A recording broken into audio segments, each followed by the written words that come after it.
France and England and this kind of and those countries there, what we would call news anchors and TV personalities find themselves not safe to go out on the street because of public anger for the positions that they're espousing on their shows.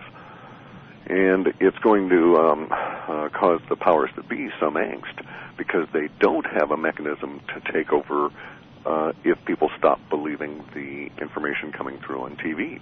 It's a huge arm of control for them with all of the talking points and their little word lists and this kind of thing. And as that fades away for them, there is no replacement. so that's what we're going to be running into there.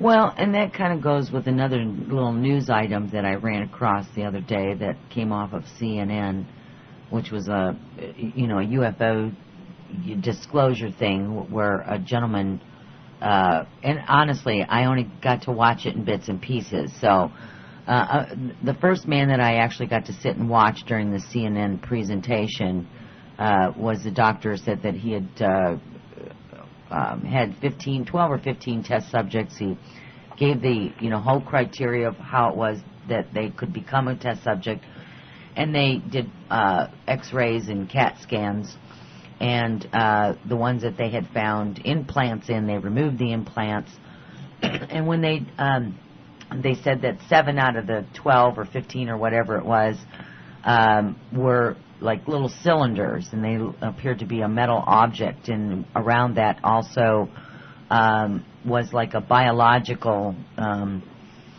substance. Yeah, a substance around it, and when they looked at the body, there was no place for scars or an entrance point that we would normally find if somebody had surgery, right? Sure. And, of course, they also took samples of the tissue and everything around it. And around all of that, there was no scar tissue, no inflammation. The body didn't reject it. And so they were looking at it, these particular people were looking at it as, wouldn't that be great for our health care to be able to, so that people wouldn't have to be on those immunosuppressant drugs and things like that for rejection for, kidney transplants, heart transplants, whatever the case may be. But they couldn't obviously identify the material it was made out of. They could not use any surgical equipment on it. It wouldn't cut. And so that, that was part of it. And then they went on, and I missed a whole bunch of it. And when I came back, somebody else was talking. This was during the same CNN newscast. And another man came on, and he was talking about that it wasn't a threat, but if the United States didn't come clean first about the extraterrestrials living amongst us, that another country, and he said, let's say France, and named somebody from France. If United States doesn't come clean by May, then say in June, this person from France or France will come forward and disclose this information. And again, I heard that, and so it begins, and there it was. It's in your Alta reports, some of the Alta reports that we've talked about in the past about information. And then he also, and again, I came in on part of it, was talking about a device, and I thought, now I just wonder if this was that device that gets absconded, and, somebody's running across the world trying to, keep this device. Caught, yeah, I don't know. Yeah. Well, it's curious that it would fit, you yes. know. I mean, our stuff on that has been going for, I don't know, over a year. And the longer we have that in the data set ahead of any appearance of it, the more impact that it has. So, for instance, we had the language indicating knocked back to a previous age, 300,000 dead, relating to the tsunami, and we had that show up, I have to check with George, but it was probably 8 months beforehand. Right. To give you a lead time issue, so anything we see a year or more ahead of time in there is going to have a fairly large impact, at least within the populace of the planet from a linguistics viewpoint in their media. So very curious, yeah. It is curious. Now, of course, we also have had, as we've discussed before, the indication that the whole UFO/contact meme is just going to start rocketing off over the course of summer and into fall. And it may be that we have something on the order of, say, a 10,000-fold or 10,000% increase in sightings and discussion of it. Absolutely.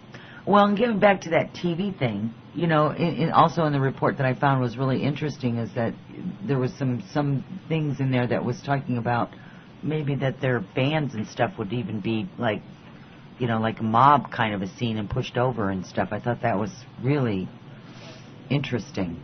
On the TV personalities, you know. Right. Yeah, interesting. But you know, you can only take the lies so long before you get a little irritated, you know. And you know, I think we've taken the lies long enough, don't you? I certainly do, yes. Yeah, and I'm a little irritated, yes. Yeah, I'm way beyond irritated. Yeah. And you know, I think what we'll do before we get into the next one, which is we're going to get into the next part of the part 6. We'll take a quick break so that we don't get interrupted partway through that, because that's a big one, because it's about the populace of USA and what's going on right here on our part of our neck of the woods. So for the rest of you, don't go away. We're going to be back with Clif High here in just a minute. All right, everyone, we're back, and we're here with Clif High, halfpasthuman.com, and we've been going through part of the Part 6 Alta Report 1309. And Clif, I think we're going to go ahead and start and pick up where we left off, rather. Populace of USA, Turvy World, because that's going to lead into some other news stuff that's going on here, too, in the here and the now. Okay. Within the Populace USA, we have a situation where data sets that we picked up in and processed prior to the interpretation for Part 5 were still growing while we were doing that interpretation, and so they didn't get processed until now. So initially, as in Part 5, we saw that the U.S. was going to get into a nasty war situation in early November. And by that, I want to be very specific here. We think that whatever is the casus belli, the cause of the war, begins on October 26th, but it takes a few days to incubate, if you will, and nothing really starts happening until about the 5th or 6th of November. Nothing very visible. And we had initially thought in Part 5 that would extend, that is to say, the active grumping around stage of the war would extend until maybe end of February. Problem was, when we were doing the processing for that, we had yet to process the sets that have now come on in. And so the interpretation for Part 6 shows that impact, not necessarily the continuation of active fighting, but certainly the impact of active suffering, if you will, continues well into 2010, perhaps all the way to the end of October of 2010. And so we had an alteration there between Part 5 and Part 6, because initially it looked like, very brief, still nasty and ugly sort of a war, but now it isn't all that brief. The impact runs basically nearly a year. So we have that at the same time that we have the dollar collapse ongoing, and that's really going to get nasty and ugly. Again, it seems tied to some events that occur on October 26th or very shortly thereafter. And I need to state that we can be as much as 18 days off just because that's the lag time in our processing. So if we got data in, it might take 18 days before we can get around to processing it and thus get it through the interpretation. And because of our timing, it would get posted 18 days after it had originally been input. So we have that inherent 18-day fudge factor that we try and take into account. But our numbers are still pretty solid, I think, leading to October 26th and thereafter November 5th for all kinds of stuff to start breaking. And the problem is that we're having two cycles that are negative feedback loops that are feeding in on each other. These are the collapse of the dollar as the global reserve, and basically everybody who's stuck with all this useless green paper and or their even more abstract derivatives and so on, large sheets of paper supposedly covering huge masses of money, are going to get really upset. And we're going to have basically a resource battle at the same time that certain geopolitical moves are made by idiot governments.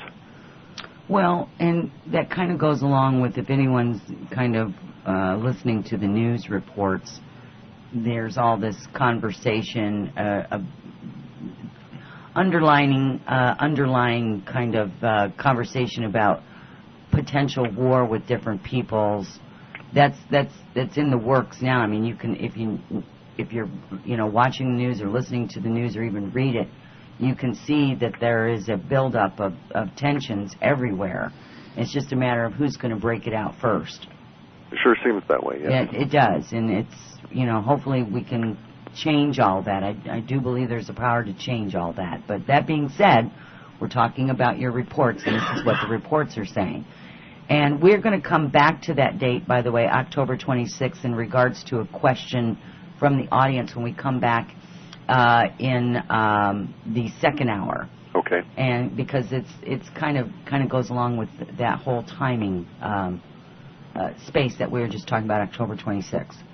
And then, of course, I think it was in Report 5, we also talked about the armies. If you can remember that, so you might want to tie that in with this, if you would, Clif. Well, within this is all tied in with a very large archetype, which is the U.S. military, and we had that same data set situation that I just described again from Part 5 to Part 6 relative to the armies, because Army is an archetype for military in general. If you look at how people use words, they don't necessarily, nowadays we might be very specific, but in the past, people just went and joined the Army, regardless of what branch of service it might have been. And at an archetype level, going back into classic literature, they didn't really differentiate. They had naval forces and so on, but they were all part of the general army of the country. In any event, though, we've got a situation here where the combined twin disasters of a collapsing currency up to the borders of the U.S. In other words, the dollar is going to collapse as a global reserve currency, and that's going to have horrific effects on us because we will have to figure out something to use to buy real currency in order to buy real goods from abroad, because no one's going to take the worthless green paper anymore. Our words actually come down to rejected by all. However, we may still use the dollar within the U.S. I mean, that's yet to be determined, or we just don't see a clear conclusion on that. But that's going to impact the Army with the ability to pay for things, including such things as, later on, the transportation of people back from military bases all over the planet. Because as war situations develop, there's a whole lot of countries that just aren't going to want to have a military base in their area. The reason being that it's a quite obvious target. And why live next to a target if everybody can just get together and say, all you Americans go home? Right. Yeah. Would be a good thing, wouldn't it? Well, I'm, being a military brat and having lived in that system for 17 solid years and seen the planet from that viewpoint, it'd be a very good thing. Wow. I didn't realize that you had that in your background, too. Yeah. Yeah, well, and, I think this might be a good time for me just to interject here that hopefully here in the next month or so, we're going to have you back on, just you. And it's not going to be about Alta reports, but it's going to be about Clif High, and I'm excited. Yeah, I'm excited. As much as you can twist my arm to get out of me. I will. I'll twist it. I promise. Okay. All right. So, any more to be said then on the populace of USA that you think is important for us to share tonight? Yeah, there's a couple of things that are going to be noteworthy, and that is that the disease of anti-press is going to spread to our country as well. Sure. And we're going to have a situation where the topsy-turviness of the world will be illustrated by the press from the powers that be, in that they're going to have to look for good news, and they're going to have to look real hard over the course of summer. And what they're going to tend to focus on are all of these alternative groups doing alternative kind of things.